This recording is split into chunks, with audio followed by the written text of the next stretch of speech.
speaker is Steve Murphy. He has been with Queen City for 3 years. He was the previous president of the club. He's a humorous, great speaker. Let's welcome Steve Murphy.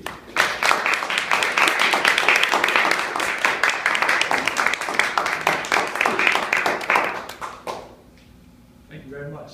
My speech title is Wild Things. Some of you might not know from my accent, but I didn't grow up around here. I grew up in New York City. That was so nice that he named it twice. And New York has a lot of things, but one thing it doesn't have is wildlife.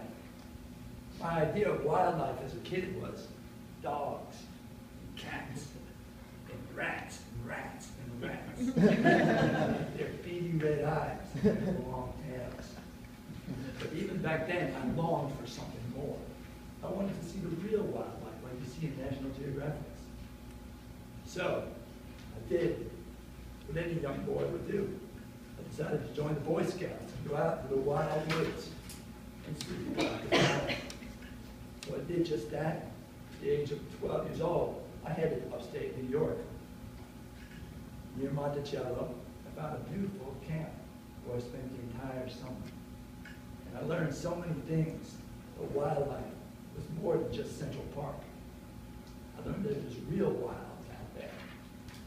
But some of the animals that I saw out there caused me great consternation. I wanted to share 3 encounters with wildlife. The first was when I was playing stickball with the kids. I ran to grab a foul ball. I ran up a little mound, down, grabbed the ball, and went up it again. Then all of a sudden I felt poof, poof, poof, and I screamed in agony. And I ran from the mound, and all these bees followed me. And they hurt. I howled in pain. Ow! And I fell to my knees. I cried out, but fortunately there was an adult who knew what to do. She grabbed some mud, grabbed some water, and made a mud balm out of it and put it on my wounds. And slowly they healed and my tears dried. Another time, it was dark at night. I was alone in my tent when I was awoken by something rustling down there. I looked. What did I see? No, it wasn't Pepe Le Pew. It was small, bigger than my cat, black, and had a white stripe across it. Oh no, even I knew what this was. It was a skunk. And I was scared. I envisioned spending my summer in a tomato juice bank. And I didn't want that. So what did I do? Didn't make a noise, didn't shout, but you get out, with my best New York accent. What I do, I turned over and went back to bed. And the skunk did its thing. Unfortunately, I found out the next day I had left a bag of chips out. So, while I was all fearful that I was going to get smelly and stinky, all the skunk was doing was grabbing a bite to eat. So I learned a valuable lesson: don't leave food out. Another incident happened when there was a bit of a drought. I just came back from a hike down the mountain.